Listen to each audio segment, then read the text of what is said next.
Kalau kita ngomongin industri sawit, apa sih yang pertama kali muncul di kepala?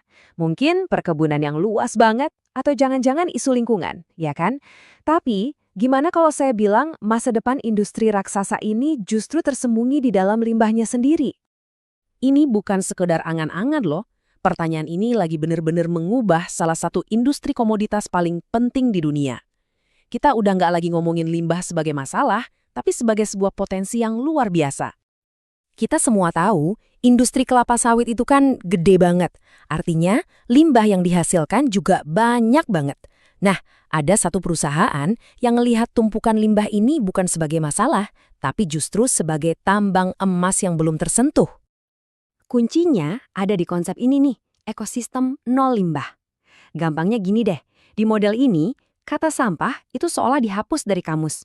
Semua yang tadinya dianggap sisa atau ampas, sekarang diputar lagi, diolah jadi bahan baku baru atau produk yang punya nilai jual. Keren kan? Nah, kenalan yuk sama PT Mentobi Karya Tamaraya, atau kita sebut aja MKTR. Mereka lah pelopor yang berani membuktikan kalau bisnis yang ramah lingkungan itu bukan cuma bagus buat pencitraan, tapi juga bagus banget buat keuntungan. Dan ini bukan cuma janji manis di bibir loh. Coba deh dengerin sendiri kutipan dari laporan mereka. Jelas banget kan, ini bukan program sampingan, tapi emang jadi inti dari strategi bisnis mereka. Setiap jengkal limbah harus jadi berkah. Oke, teorinya emang keren. Tapi prakteknya gimana? Nah, disinilah letak kejeniusan model bisnis MKTR. Mereka berhasil mengubah teori jadi kenyataan. Prosesnya itu kelihatannya sederhana, tapi dampaknya revolusioner. Pertama, semua limbah padat dan cair yang biasanya bikin pusing, mereka kumpulin. Terus, limbah itu diolah di pabrik canggih buat bikin pupuk organik granular. Ini inovasi baru loh. Nah, yang paling keren, siklusnya jadi sempurna. Pupuknya dipakai lagi di kebun mereka sendiri atau dijual ke petani lain. Jadi, pendapatan baru dari sesuatu yang tadinya cuma sampah. Dan jangan salah, ini bukan proyek skala kecil. Lihat aja angkanya, lebih dari 1.500 ton pupuk cuma dalam 1 tahun. Ini bukti nyata keseriusan dan skala operasi mereka yang makin besar. Nah, ini nih bagian yang paling disukai investor. Pertanyaannya, apakah jadi hijau itu menguntungkan? Jawabannya, jelas banget. Penjualan bersih mereka naik lebih dari 13% dalam setahun.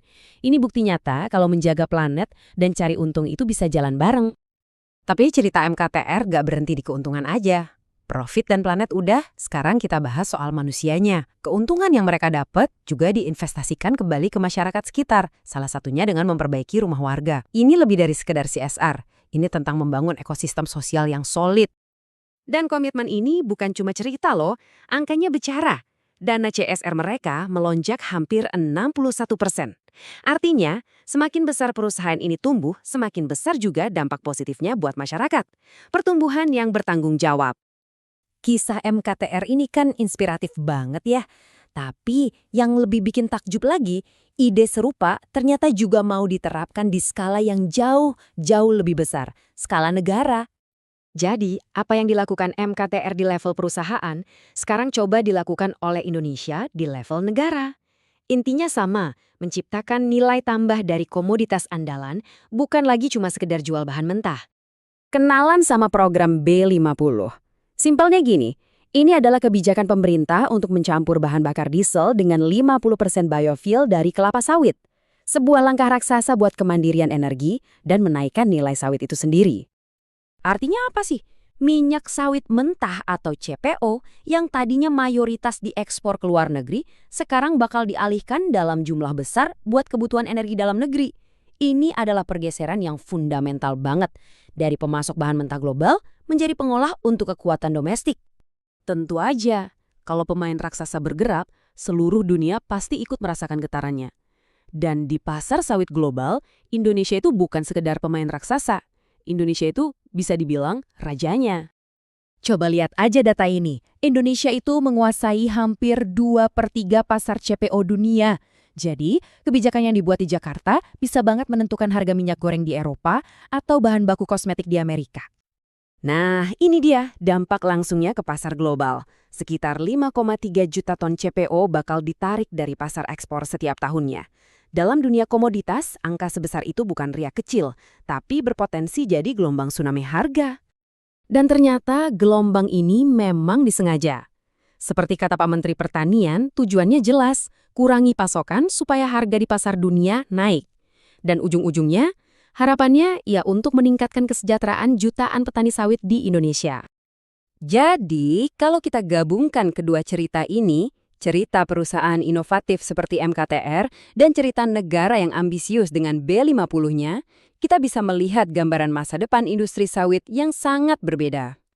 Kita sedang menyaksikan sebuah pergeseran paradigma yang besar. Di level perusahaan, limbah diubah jadi harta karun. Di level negara, komoditas ekspor diubah jadi kekuatan energi domestik. Intinya sama, Indonesia sedang berusaha untuk naik kelas dalam rantai nilai global. Jadi, baik di level perusahaan maupun di level negara, narasinya sekarang jadi serupa. Industri sawit harus jadi lebih pintar, lebih bersih, dan lebih bernilai. Fokusnya bukan lagi cuma seberapa banyak yang bisa diproduksi, tapi seberapa cerdas kita mengolahnya. Ini semua akhirnya meninggalkan satu pertanyaan besar buat kita. Mungkin revolusi industri selanjutnya itu bukan tentang menciptakan sesuatu yang benar-benar baru, tapi tentang kepintaran kita untuk melihat nilai pada hal-hal yang selama ini kita anggap sampah. Coba deh pikirkan.